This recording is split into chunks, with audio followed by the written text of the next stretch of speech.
विश्वविख्यात ज्ञान की धरोहर भारत देश के बिहार में नालंदा जिले की अपनी कामयाबी की चमक ही पतन की सागर में डुबो दिया। जी हाँ, बात कर रहा हूँ नालंदा विश्वविद्यालय की, जिस पर 3 बार अटैक हुआ। आखिर इस पर आक्रमण क्यों हुआ?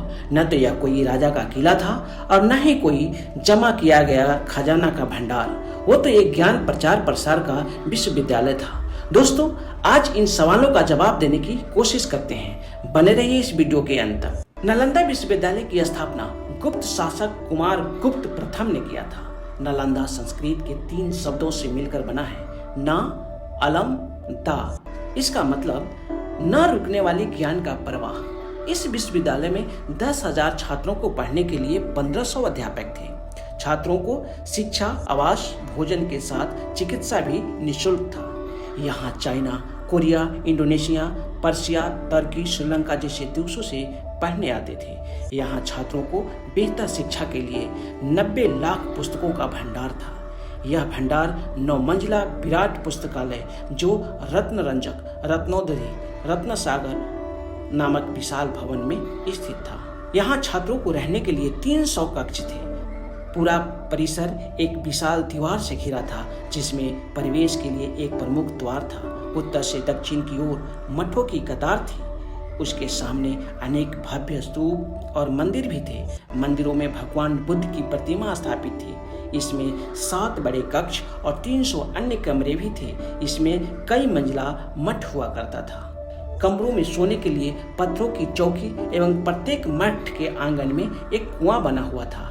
8 विशाल भवन, 10 मंदिर, अनेक प्रार्थना कक्ष तथा अध्ययन कक्ष के अलावा सुंदर बगीचे एवं झीलें भी थी।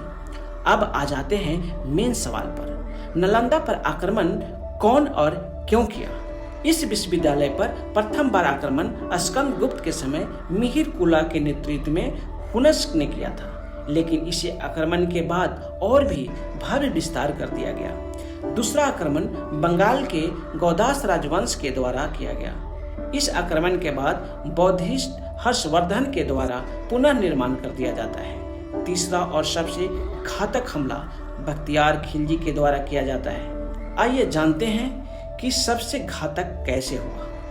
कहा जाता है कि बख्तियार खिलजी बहुत बीमार पड़े, जिनका इलाज कहीं से नहीं हो पा रहा था। वो गैर मुसलमान से इलाज करवाना भी नहीं चाहते थे, लेकिन दिन प्रतिदिन स्वास्थ्य खराब होने की स्थिति में नालंदा विश्वविद्यालय के राहुल श्रीभद्र से इलाज के लिए आए थे।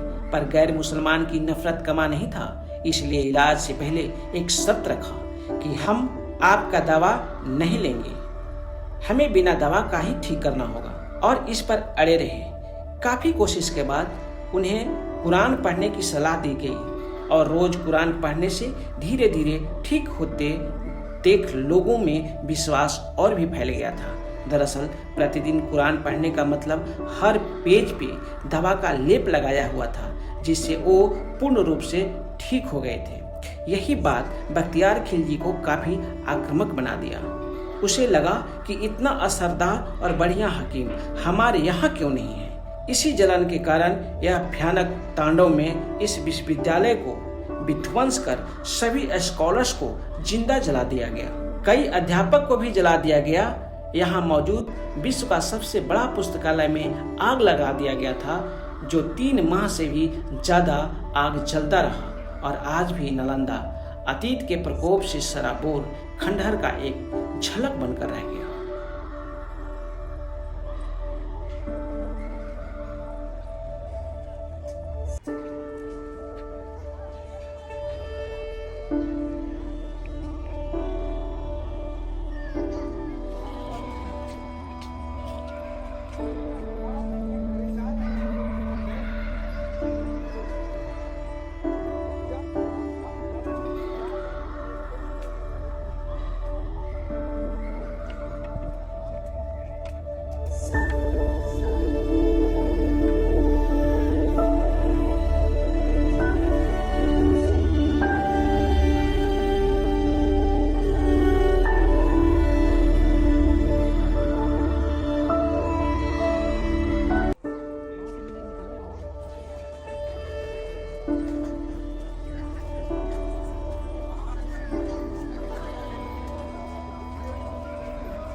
उतरवा रहा है।